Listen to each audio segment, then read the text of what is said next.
delivered revenge. Right. The right hook, right? Oo, hybrid. Yung suntok na kanyang pinatawan. It appears he was looking for an uppercut. Kaya po niya, it was an uppercut, an uppercut. Nag-aatikabong mga laban, A3 Boxing TV. Kinatatakutan ng mga Mexicano at tirador ng mga undefeated sa buong mundo. Parang turo sa laban pag umatake, walang takot at walang awa sa kalaban. Ito ang binansagang turo ng Panama, Rafael Concepcion. Isa sa mga biktima niya, ang undefeated Pinoy prospect, si AJ Bazooka Banal. Pinatulog niya sa round 10. Come back like he has.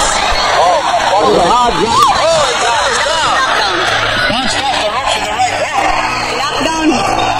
Straight, and Banal looks over to his corner, tells him to pass, and he's down. Oh no!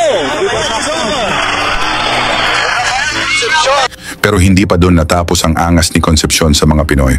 Dahil pagkatapos talunin si Banal, hinamon pa niya ang isa pang undefeated, ang tubong Bacolod na si Genesis Azocal Cervania.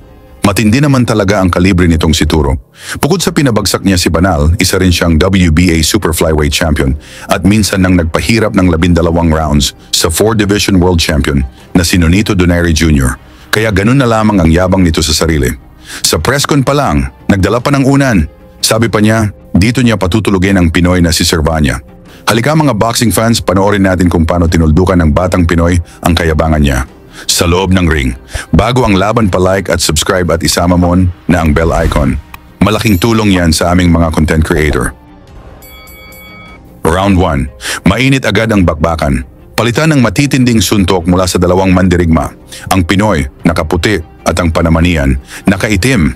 Malakas agad ang bitaw ni Concepcion, gustong patunayan ang kanyang kahambugan.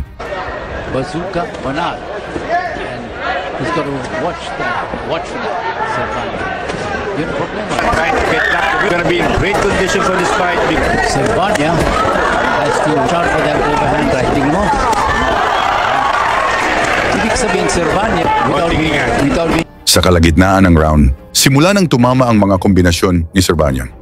At eksakto sa target, nahirapan si Concepcion paano ito depensahan. 2012, he has fought twice this year. Won them both by decision. Pero balik 18. Great condition for this fight because he wants an upset and he wants to go back to the world rankings. May problema si Upset and he wants to go back to the world rankings. Cervania has to really watch out for that overhand righting mo. Ibig sabihin Cervania, he's got to beat Cervania so far. Good combination by Cervania. Observe that Concepcion. See, he connected with yung overhand right niya. Pero Round 2. Dahil sa mga pinakawalan ng Pinoy, hirap itong si Hambog paano iwasan. Napayakap na lang ito upang makatakas. At dito na nangyari ang eksenang hindi niya makakalimutan. wonderful people. Let him go. What an opening round. Both men coming out with guns blazing. See, Concepcion, body shot. Beautiful left. Right uppercut by Cervania. Isang malinis na kanang uppercut. Bagsak ang hambog na Panamanian, diretso tulog. Hindi na makatayo. Kinailangan pang lagyan ng oxygen mask at sinugod sa ospital. Right uppercut. Over. It's over. Completo. Beautiful right uppercut. Panalo by brutal knockout si Genesis Cervania at nakamit niya ang WBO Intercontinental Bantamweight title.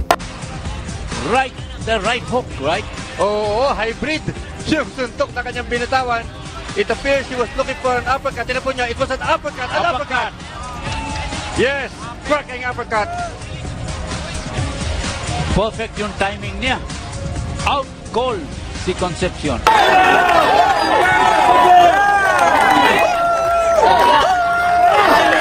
Ano masabi niyo sa laban? Pag-usapan na lang natin yan sa baba. Lagi niyong sundan, huwag magpapahuli.